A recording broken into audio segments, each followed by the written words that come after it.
I only eat a little bit of meat, or I've reduced my intake of animal product consumption. These are two things that a lot of people will often say when having a conversation about veganism. So does the excuse everything in moderation, or I've reduced my intake of animal product consumption, morally justify taking the life of an animal or eating those animal products? Let's start with the health argument to begin with. Some people say, well, a little bit of meat is healthy for you.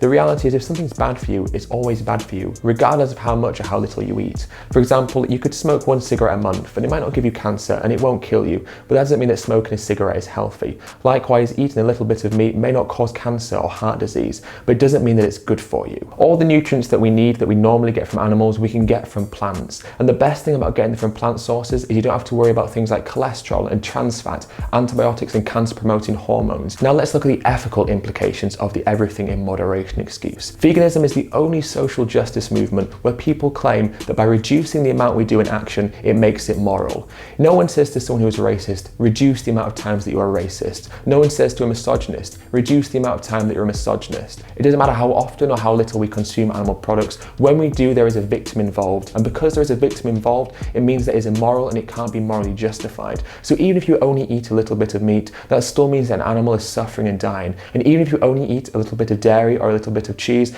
that still means that there is a calf being taken away from their mother and a dairy cow has been subjected to exploitation and eventually being slaughtered. This is why moderation or reducing our intake is not an ethical compromise, because there is still an animal that has to suffer. And to that animal, moderation means nothing to them or to the suffering that they're enduring. And it becomes really difficult to define what moderation is. What should we reduce our intake to make it acceptable? The moderation argument is so foggy because it's so undefined, and there really is no limit to which we should set our standards to.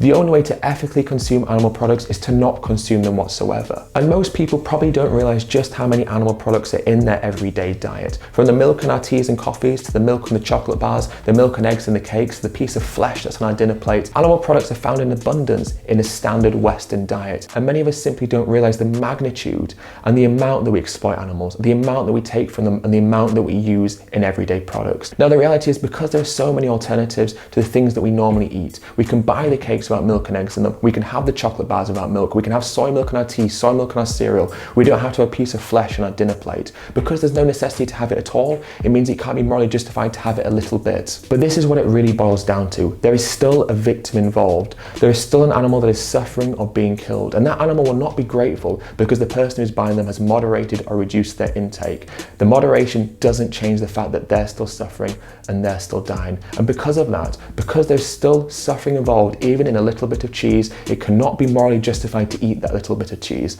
especially when we consider there are so many vegan alternatives easily available in our society.